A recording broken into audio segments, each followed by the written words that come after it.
honest review sa editor cartoon ninyo. So, dito may kita natin ang topic is cyberbullying. Yes, kitang-kita agad sa label, di ba? Nakakatulong ang label para mag-gets ka agad yung idea. And syempre, dapat tugma yung gagawing cartoon dun sa label. Okay? So, ano ba yung makikita natin dito? So, yan.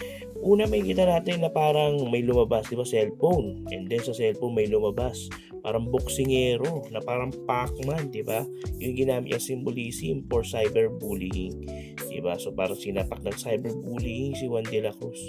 Di ba? Sobrang exaggerated. So, yun, na-ano ko yung na-appreciate ko yung humor. Di ba? Yung humor. So, panalo yan. Malaking factor yan sa editorial cartooning. Yung action, di ba? Magandang factor niya. Factor yan. Tapos yun nga, yung naisip niya na parang may lumabas na sumusuntok. So, panalo din, di ba? Panalo din yung mga ganyang mga style ng cartooning, di ba? Yung ganyang concept na, alam mo, di ba? Napakasimple ng topic, cyberbullying. So, saan ba magagaling yung mga bully? Sa cellphone, o di ba? Ano mangyayari pag binubully ka? Di ba? Parang binubugbog ka or parang nagugulpi ka. So, yun, parang lumabas ngayon yung nanggugulpi dun sa cellphone. Cyberbullying. Panalo, di ba? Konektado ka agad. Okay, so ano pa nga ba yung pwede ma-improve? Okay, so balance naman. Okay, balance naman siya. Diba? Check.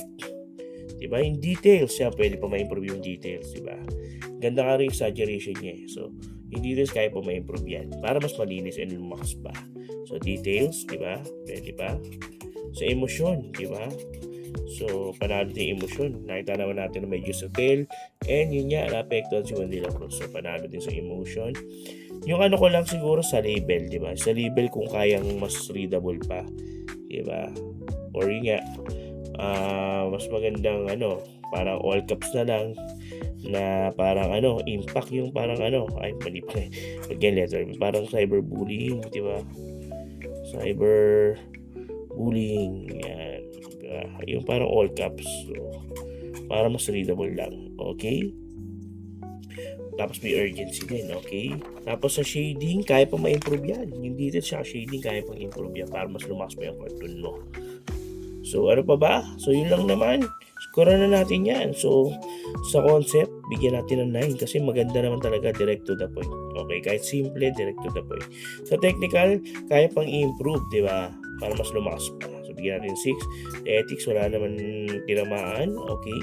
So, 10. So, score na natin yan. 6, 9, 10. Ayan. Baging, 73. Ang galing mo daw, idol. 73%. Para alcohol. Alcohol yan. Galing. So, ayan. So, tuloy-tuloy lang. So, magaling yung mga ganyang konsepto, diba? Simple lang. Nga, alam mong galing sa cellphone yung cyberbullying. So, gano'n, diba? Na parang konektado doon sa mismong topic. So, ang galing. Ang galing lang talaga. Okay? So, sana nakatulong sa editorial cartoon journey mo itong video na to. And syempre, kung gusto nyo masama yung editorial cartoon ninyo sa mga next videos, comment nyo lang dyan sa baba para ma-review din natin yan. Okay? So, syempre, don't forget to follow. At, syempre, maraming salamat sa panonood ninyo at see you on the next videos. At tandaan nyo sa editorial cartoon kailangan simple, malinis at malinaw. At kung gusto nyo manalo, dapat intentional kayong manalo.